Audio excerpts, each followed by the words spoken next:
Presidenti Donald Trump bëri një njoftim befasues të hënën, duke thënë se Shtetet e Bashkuara dhe Irani ishin gati të fillonin bisedimet direkte mbi programin bërthamor të Teheranit, por Ministri i Jashtëm i Iranit tha se diskutimet në Oman do të ishin të tërthorta.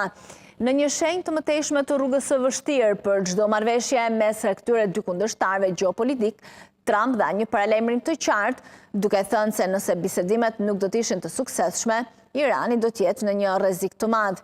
Irani kishte kundërshtuar kërkesën e Trump në javët e fundit që të negociojë drejt për programin e tij bërthamor ose të bombardohet dhe duket se ka qëndruar i ngulitur në këtë pozicion të hënën.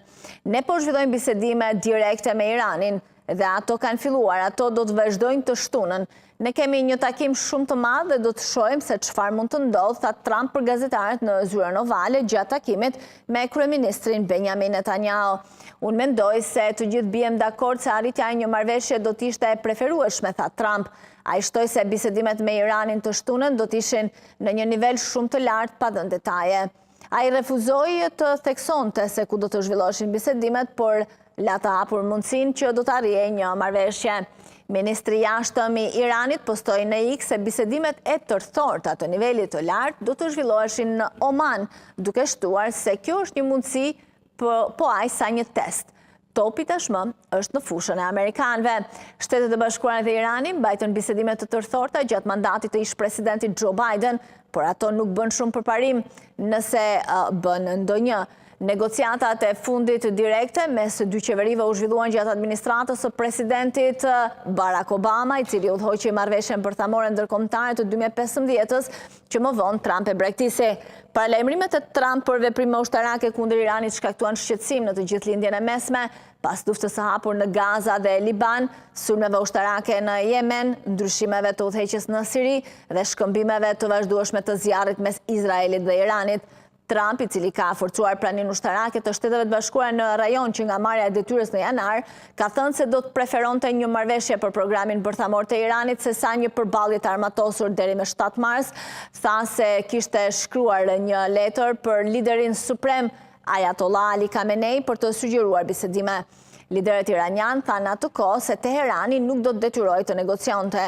Irani nuk mund të ketë armë bërthamore dhe nëse bisedimet nuk janë të suksesshme, unë mendoj se do të jetë një ditë shumë e keqe për Iranin, tha Trump aso kohë në zyrën ovale. Bisedimet direkte nuk do të ndodhin pa miratimin e qartë të Khamenei, i cili në shkurt tha se negociatat me Shtetet e Bashkuara nuk ishin të mençura ose të ndershme.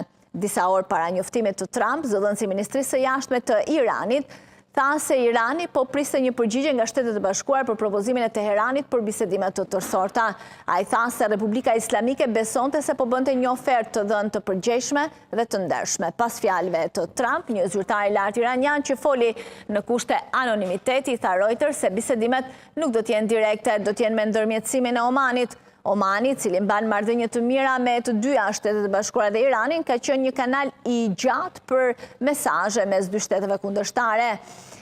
Ndërkohë që mediat kanë diskutuar lidhur me organin kryesor të sigurisë së Iranit, duke përshkruar deklaratën e Trump për një takim direkt të planifikuar si një pjesë të operacionit psikologjik për të ndikuar në opinionin publik të brendshëm dhe ndërkombëtar.